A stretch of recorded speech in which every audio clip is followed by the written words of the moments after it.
নমস্কার, আমি অরণ্য।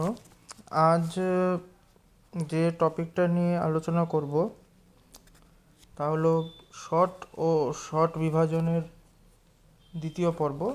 এতে কিছু কিছু আম, উন্নততর শর্ট নিয়ে আমরা আজকে আলোচনা করব। তো প্রথমে আসি লং শটে। দৃশ্যবস্তুর পূর্ণাঙ্গ ছবি ও তার সঙ্গে পুরোভূমি ও পশ্চাৎভূমির কিছুটা করে দেখানো হলে তা সে ধরনের শটকে বলা হয় লং শট। চলচ্চিত্রের পটভূমি বা পরিবেশ পরিস্থিতির প্রতিষ্ঠিত করার জন্য অনেক সময় যে পরিচয় জ্ঞাপক শটের প্রয়োজন হয় তা প্রায় লং শট হয়ে থাকে। ব্যাপারটা একটু ডিটেলসে বোঝালে বুঝতে পারবেন। ক্লোজ আপের অভিঘাত না থাকলেও লং শটে থাকে স্থান চেতনা ও চিত্রধর্মিতা। মিজোগুচি বা কুরোসাওয়ার ডাইরেকশনের যে ছবিগুলোতে লং শট সুগভীর আবেদন ও ধ্রুপদী অভিজাত্য পেয়েছে তা কিন্তু অন্য কোনো সিনেমাতে পায়নি। ক্লোজ আপ যদি হয় ছোট জনের জন্য, পরিচালকের হাতিয়ার কিন্তু একটাই। লোকেশনের বেলায় পরিচালকের মূল হাতিয়ার হচ্ছে লং শট। এতে ল্যান্ডস্কেপের আবেদন ও দৃশ্যরূপের প্রসার দুইই পাওয়া যায়। লং শট মূল চরিত্রটিকে আরও অনেকগুলি চরিত্রের সঙ্গে একসাথে ধরে ফেলে, ফলে চরিত্রটির পারিপার্শ্বিকতার মধ্যে আরও অনেক চরিত্র সহযোগে নানান রকমের উপস্থাপনা সৃষ্টি করতে পারে। যেমন এইভাবে লং শটের সিচুয়েশনের নাটকীয়তা ও প্রভাবময়তার হ্রাস করতে পারে ক্লোজ আপের ঠিক উল্টো শট, লং শট। নান্দনিকতা ও আঙ্গিকগত উপাদান হিসেবে ব্যবহার, এই দুই বিচারে মিড শট হলো ক্লোজ আপ ও লং শটের মাঝামাঝি কিছু জিনিস। এবার আসি লো অ্যাঙ্গেল, হাই অ্যাঙ্গেল এই ধরনের শটে। আসলে এগুলো হচ্ছে টপ শটের দুই রকমের শট, লো অ্যাঙ্গেল শট আর high angle top shot.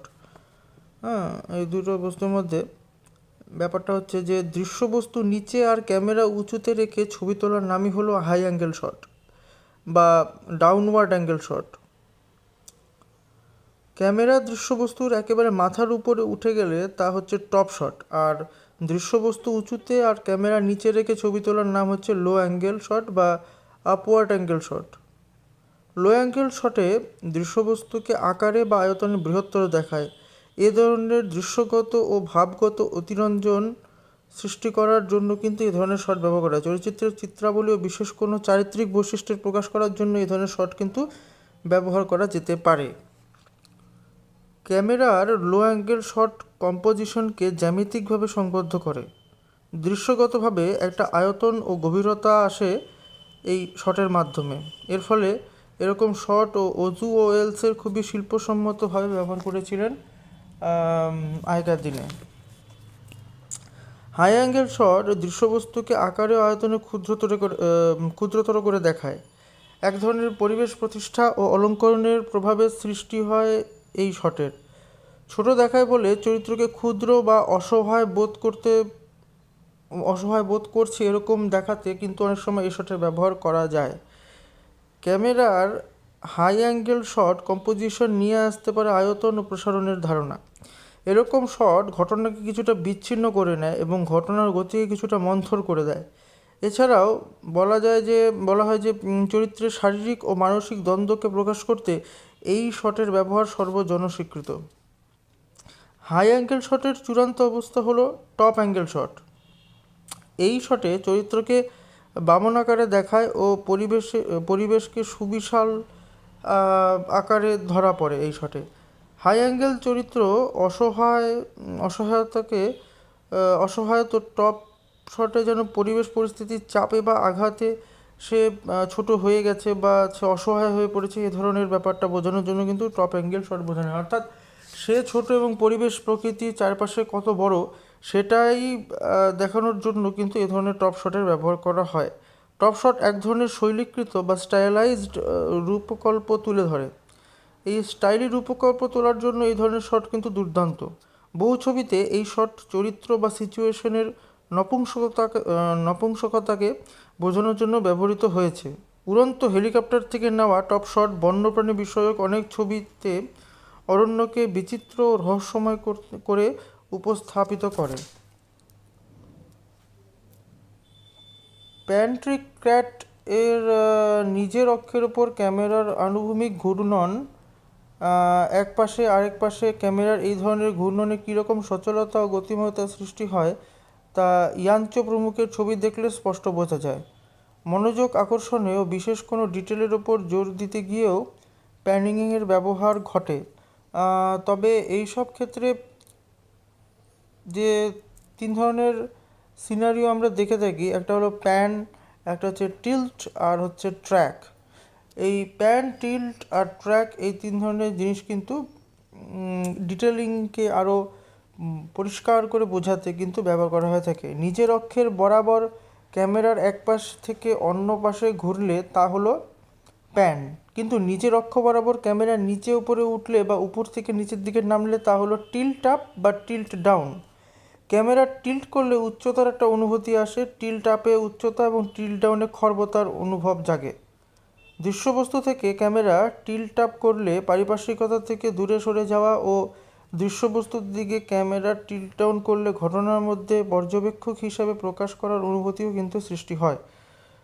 Panoramic শটে ক্যামেরা ধীরে ধীরে দৃশ্যবস্তুর উপর টিল্ট ডাউন করলে বহু ছবিতে বহুবার এই ধরনের পরিবেশ প্রকৃতি প্রতিষ্ঠা করা হয়েছে যে প্যানোরামিক শটে ক্যামেরা ধীরে ধীরে দৃশ্যবস্তুর ওপর টিল্ট ডাউন করলো।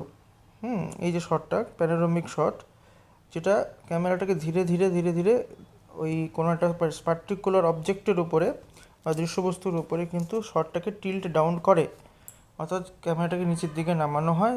এটা একটা অভূতপূর্ব দৃশ্য। টিল্টের বিশেষ কিছুর প্রতি দর্শকের মনোযোগ কিন্তু আকৃষ্ট করে থাকে এই ধরনের শট। ক্যামেরা সহ প্ল্যাটফর্মকে ট্র্যাক বা ট্রলির ওপর দিয়ে ছুটিয়ে তোলা শট হলো ট্র্যাক শট। ট্র্যাকিংয়ে মাত্রিকতার রূপান্তর ঘটে। দূরত্ব বা গভীরতার পরিবর্তনকে দৈর্ঘ্য ও প্রস্থের পরিবর্তনের বিভ্রমে রূপান্তরিত করে। টিল্টের ফলাফল ও অনুভূমিক ট্র্যাকিংয়েও কিছুটা বোঝা যায়, কিন্তু ট্র্যাকিং মোটের ওপর ক্যামেরাকে আই লেভেলে রাখে বলে এক্ষেত্রে স্বাভাবিকতার মাত্রা সাধারণত বেশিই হয়। ট্র্যাকিংয়ের সর্বাবস্থাতেই কম্পোজিশন যাতে ফোকাসে থাকে এটা লক্ষ্য রাখা খুব জরুরি। ট্র্যাক শটের ব্যবহার সর্বত্র সম্ভব নয়, যান্ত্রিক কারণে এই দ্রুততাও সীমাবদ্ধ, সেক্ষেত্রে জুম শট ব্যবহার করা যেতে পারে। এরপর আসছে ডলি, ক্রেন আর zoom shot. Dolly shot, crane shot আর জুম শট, তিন ধরনের শট। চাকা লাগানো প্ল্যাটফর্মের ওপর ক্যামেরা বসিয়ে ও ক্যামেরাম্যানকে রেখে চলন্ত সেই প্ল্যাটফর্ম থেকে শট নেওয়াকে বলা হয় ডলি শট।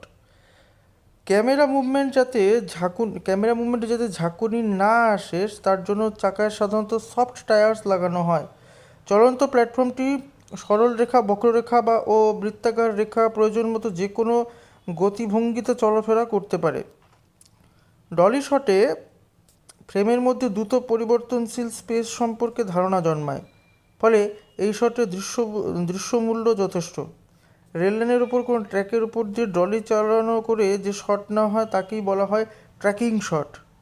ক্রেন হলো একটি বৃহদাকার চক্রবাহী যান যা একটি কৌণিক লৌহদণ্ডকে উত্তোলিত করে রাখে। একটি ভারী ট্রলি ও তার উপরে বসানো থাকে, এর সঙ্গে যুক্ত সুদীর্ঘ কৌণিক বুম এবং বুমের শেষ প্রান্তে ছোট একটা প্ল্যাটফর্ম, তাতে পরিচালক ও আলোকচিত্রশিল্পীর বসার চেয়ার ও ক্যামেরা রাখার ঘূর্ণনক্ষম স্থান। এরকম একটা ক্রেনের সাহায্য নিয়ে ক্যামেরায় গৃহীত শটকে ক্রেন শট বলা হয়। মাটি থেকে 20 ফুট কি তারও বেশি উঁচুতে ক্যামেরা মুভমেন্ট কিন্তু এই শটের দ্বারা করা সম্ভব। জটিল ও কম্পোজিট ক্যামেরার মুভমেন্ট ও বড় মাপের দৃশ্য চিত্রায়নে ক্রেন শটের ব্যবহার অনুভূত হয়। স্বাভাবিক ফোকাস দৈর্ঘ্যের লেন্স, স্বল্প ফোকাস দৈর্ঘ্যের লেন্স ও দীর্ঘ ফোকাস দৈর্ঘ্যের লেন্স, এই তিন ধরনের লেন্সের সুযোগ সুবিধা ও ব্যবহার বিধি কিছু কিছু সময়ে সমন্বিত হয়েছে জুম লেন্সে, এবং এই জুম লেন্স ব্যবহার করে নেওয়া শটকেই কিন্তু বলা হয় জুম শট। এই শট প্রতিচ্ছবিকে ধারাবাহিকভাবে ফোকাসে রেখে লেন্সের ফোকাসের দৈর্ঘ্য পরিবর্তন ঘটাতে পারে। লেন্সের জুম পদ্ধতিতে একটি কম্পোনেন্ট রয়েছে, তার উপর নির্ভর করে বস্তু বা ক্যামেরাকে স্থানান্তরিত না করে ফোকাস দৈর্ঘ্যের কতটা পরিবর্তন সম্ভব তা এই জুম শটের দ্বারা কিন্তু নির্ধারণ করা সম্ভব। জুম শটকে বলা হয় অলস পরিচালকের শট। একটি মাত্র লেন্সের সাহায্যে ক্যামেরা ও দৃশ্যবস্তু বা পাত্রপাত্রীর অবস্থান কোনো পরিবর্তন না করে তার বস্তুর ক্লোজ আপ থেকে লং পর্যন্ত যে কোনো শট এত তাড়াতাড়ি তোলা যায় এই জুম শটের ফলে সময়, অর্থ, পরিশ্রম সব কিছুই বাঁচে। ফ্রেমিংয়ের এত সুযোগ ও নমনীয়তা আর কোনো শটের সাহায্যেই কিন্তু পাওয়া সম্ভব নয়। রঙিন ছবিতে এই শট শিল্পগতভাবেও বিশেষ ফলপ্রদ হয়ে থাকে। দৃশ্যের পরিপ্রেক্ষিত পাল্টাতে ও নাটকীয়তা বৃদ্ধি করতে এবং দর্শকের দৃষ্টির প্রসার ঘটাতেও ক্যামেরার মুভমেন্ট জোরদার করতে এই ধরনের বিশেষ ধরনের শট কিন্তু খুবই কার্যকর। কাছের জিনিসকে দূরে পাঠানো বা দূরের জিনিসকে কাছে আনার দরুন জুম শটকে নান্দনিক আকস্মিকতা ও অভিঘাতের কথাও এই প্রসঙ্গে কিন্তু উল্লেখ করার মতো। সরাসরি শট হিসেবে গণ্য হয় না, কিন্তু শট বিভাজনের ক্ষেত্রে অত্যন্ত গুরুত্বপূর্ণ এইরকম কয়েকটি কলাকৌশলগত প্রসঙ্গ নিয়ে এবার একটু আলোচনা করা যাক। যেমন প্রথমেই আসছে স্লো, কুইক বা stopped motion. Slow motion, quick motion আর স্টপড মোশন। সেকেন্ডে 24টি করে ফ্রেমের স্বাভাবিক গতির চেয়ে বেশি গতিতে ক্যামেরায় ছবি তুললে সেই ছবিকে যখন স্বাভাবিক গতিতে পর্দায় প্রক্ষেপ করা হয় তখন পর্দায় প্রকাশিত অ্যাকশনের গতি কিন্তু অতি মন্থর হয়। একে স্লো মোশন শট বলে। স্বপ্ন ও ফ্যান্টাসির দৃশ্যে এই ধরনের শটের কিন্তু খুব সুন্দর ব্যবহার আমরা দেখতেই পারি প্রায়শই। ব্যবহার ঘটে ট্র্যাজিক মুহূর্ত ও কাব্যিক মুড সৃষ্টিতে। সময়ের কোনো একটি বিশেষ মুহূর্তকে চিহ্নিত করে রাখার জন্য ক্রীড়াচিত্রে বিশেষ বিশেষ অংশকে বোধগম্য করে বোঝাতেও এর ব্যবহার হয়।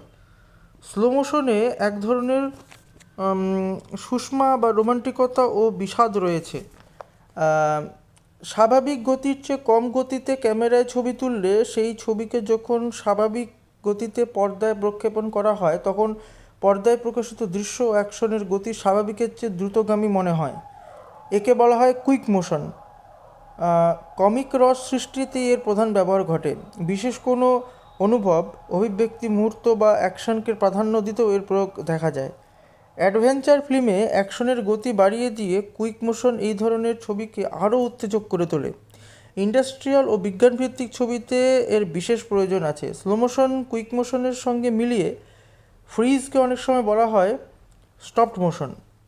গতিশীল দৃশ্যবস্তু কিছুক্ষণের জন্য আকস্মিক স্তব্ধ করে দেওয়াই হলো স্টপড মোশন।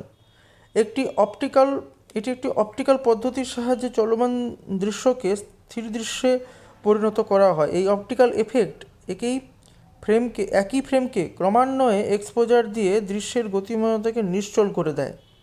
নানা কারণে ফ্রিজের ব্যবহার ঘটে। কখনো পরিচালকের বিশেষ কোনো বক্তব্য বা ইঙ্গিত প্রকাশ করতে, কখনো চরিত্রের কোনো অনুভব বা আচরণের প্রতীক হিসাবে, বিশেষ কোনো মুহূর্তে অতিরিক্ত গুরুত্ব আরোপ করতে ও কোনো ফ্রেম বা সময়ের ভগ্নাংশকে তথাকথিত চিরস্থায়ী ও অনন্ত কালচেতনা দিতে এ ধরনের শট কিন্তু ব্যবহার করা হয়ে থাকে। আর ছবির সমাপ্তিগুলিতে ফ্রিজের প্রয়োগ বিগত 2 শতকে ভীষণ বেড়েছে।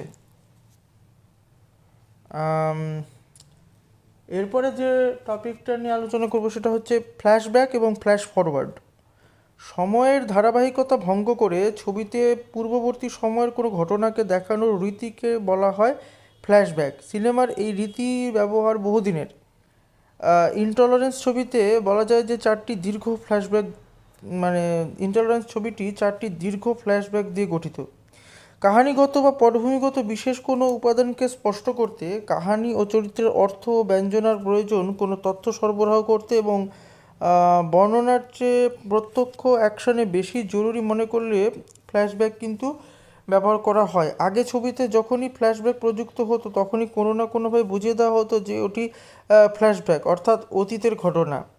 এটা করা হয় বর্ণনা রীতির সহজতা ও সরলরৈখিকতা বজায় রাখার জন্য। একাধিক ফ্ল্যাশব্যাক ব্যবহার করা হয় বলে তাদের মধ্যে সময়ের ধারাবাহিকতাও অক্ষুণ্ণ রাখা হতো। বর্তমানে এই সমস্ত নিয়ম উদ্দেশ্য প্রণোদিতভাবে অস্বীকার করা হয় ও ফ্ল্যাশব্যাকের মধ্যে নতুন আরেকটি ফ্ল্যাশব্যাক এই ধরনের সিস্টেমেরও কিন্তু প্রয়োগ দেখা যাচ্ছে, মানে ফ্ল্যাশব্যাকের মধ্যে ফ্ল্যাশব্যাকের উল্লেখযোগ্য ব্যবহার রয়েছে কিছু সিনেমাতে, যেমন কিছু ফ্ল্যাশব্যাকের উল্লেখযোগ্য ব্যবহার আছে, যেমন এই যে ডেট রেকনিং বা সিটিজেন কেন বা the power and the glory, death of a salesman, miss Julie, doctor Zhivago, wild strawberries, the barefoot Contessa, repeat performance, the locket, lust for gold ইত্যাদি ছবিতে কিন্তু এই ধরনের জিনিসের ব্যবহার খুব বেশি দেখা যায়। ছবিতে ফ্ল্যাশব্যাকের স্থায়িত্ব যা ইচ্ছা হতে পারে। দি নেকেড নাইটের মতো একটি সিকোয়েন্সব্যাপী রসমনের মতো প্রায় পুরো ছবি জুড়েই ফ্ল্যাশব্যাক, এমনকি একটা মাত্র শট বা ইনসার্টে একটা মাত্র শট বা ইনসার্টের ফ্ল্যাশব্যাকও কিন্তু দেখা যায়, যে একবারই হলো পুরো সিনেমার মধ্যে একবারই ফ্ল্যাশব্যাক দেখা হলো, এরকমও কিন্তু হতেই পারে, বেশিরভাগ ক্ষেত্রে সেরকমই হয়। সময় চেতনা ও ফিল্ম সেন্সের চমৎকার উদাহরণ হিসেবে হিরোশিমার মন আমুরের বা ন্যারেটিভ ও সাসপেন্স তৈরির সার্থক প্রমাণ হিসেবে জেডের ফ্ল্যাশব্যাকের কথাও কিন্তু উল্লেখ্য। 50-এর দশকে ফ্ল্যাশব্যাকের ব্যবহার কমে গিয়েছিল। এখন এক সময় থেকে অন্য সময় যাতায়াতের প্রয়োজনে এক অবাধ সূক্ষ্ম ও জটিল ব্যবহার কিন্তু আবার করতে দেখা যাচ্ছে এই ফ্ল্যাশব্যাককে। সময়ের ধারাবাহিকতা ভঙ্গ করে ছবিতে ভবিষ্যতের কোনো ঘটনা দেখানোর রীতি হচ্ছে ফ্ল্যাশ ফরওয়ার্ড নামে পরিচিত। এই ঘটনা ভবিষ্যতে সত্যিই ঘটবে অথবা ঘটবে বলে আশা ও কল্পনা করা হচ্ছে, এরকম কোনো একটা ব্যাপার বোঝাতে কিন্তু ফ্ল্যাশ ফরওয়ার্ডের ব্যবহার সবথেকে বেশি। এছাড়া কমেডি ও সিরিয় কমেডি ছবিতে বা ছবির আপাত সমাপ্তি ও প্রকৃত সমাপ্তির মধ্যে যোগসূত্র স্থাপনেও কিন্তু এই ধরনের শট ব্যবহার করা হয়। বাংলায় প্রতিদ্বন্দ্বী ছবিতে আমরা এক সুন্দর প্রয়োগ দেখেছি এই এই জিনিসটার, ফ্ল্যাশ ফরওয়ার্ডের। অনেকে বলেন যে 2001 এ স্পেস ওডিসি বা আলফাভিলের মতো ছবিতে পুরোটাই একটি সুদীর্ঘ ও কনসেপ্টধর্মী ফ্ল্যাশ ফরওয়ার্ড। চলচ্চিত্রের মূল শটগুলি ও মৌল কলাকৌশলগুলির সর্বত্র ও সর্বদা কিন্তু একই থাকে, কিন্তু তাদের প্রয়োগ ও ব্যবহার কিন্তু ভিন্ন। তাই ছবি থেকে ছবিতে, এক যুগ থেকে অন্য যুগে, এদেশ থেকে অন্য দেশেও এক পরিচালক থেকে অন্য পরিচালকে ক্যামেরার ভাষাগত এতখানি পরিবর্তন কিন্তু হয় এইসব শটের বিভাজনের জন্যই। এইভাবে মিজোগুচির ছবিতে লং শট আর বার্গম্যানের ছবিতে ক্লোজ আপ, অজুর ছবিতে দৃশ্যের গতিহীনতা আর আইজেনস্টাইনের ছবিতে গতিছন্দ, ব্রেসের নৈবস্তিক ক্যামেরার কৌণিক দৃষ্টিকোণ, আর আন্তোনিওনির ব্যক্তিগত দৃষ্টিকোণ, জুল অ্যান্ড জিমের ছন্দশীল প্যানিং, আর দেরৌসু উজালার রাজকীয় ক্রেন শট বা রয়্যাল ক্রেন শট, এই সমস্তই কিন্তু চিত্রভাষার অতি সমৃদ্ধ প্রকাশ ও পরিচালকের নিজস্ব জগতের মুদ্রা বিশেষ। শট ছাড়া চিত্রগ্রহণ হয় না, আর সম্পাদনা তো শট সাজানোই। কাজেই আদিতে সম্পাদনা ছিল ছবির অন্তর্গত শটগুলোকে চূড়ান্ত ক্রমে অনুসারে সহজভাবে সাজিয়ে দেওয়া ও প্রতিটি শটকে নির্দিষ্ট দৈর্ঘ্য অনুযায়ী কেটে নেওয়া, এটাই ছিল আগে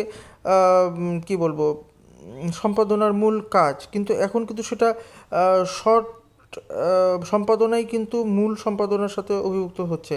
সম্পাদনার একমাত্র যুক্তি তখন সময়ক্রম, একমাত্র লক্ষ্য তখন ছিল গল্পরস। ক্রমে দেখা গেল অন্য কোনো যুক্তিতেও বিভিন্ন শটকে গেঁথে তোলা যায়, কেননা অর্থ ও ব্যঞ্জনার দিক দিয়ে কোনো একটি শটকে যে সর্বদা নিজেতেই স্বয়ংসম্পূর্ণ তা কিন্তু নয়, বরং অন্যান্য শটের সাথে সংযুক্ত হয়ে প্রায়ই তার অর্থ ও তাৎপর্যের প্রসার ঘটে। এমনকি অর্থের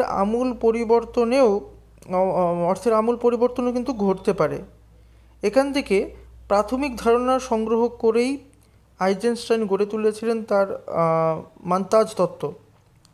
পদ্ধতি সাপেক্ষ আর উপাদানের সম্পর্ক সাপেক্ষ এই দুই ধরনের মন্তাজ শটের প্রকারভেদ স্থায়িত্বকাল ও মুড সুনিয়ন্ত্রণের ওপর ভীষণভাবে নির্ভরশীল। আর আগেই বলেছি শট সম্মেলন মানে কিন্তু ইমেজ সমন্বয়ও।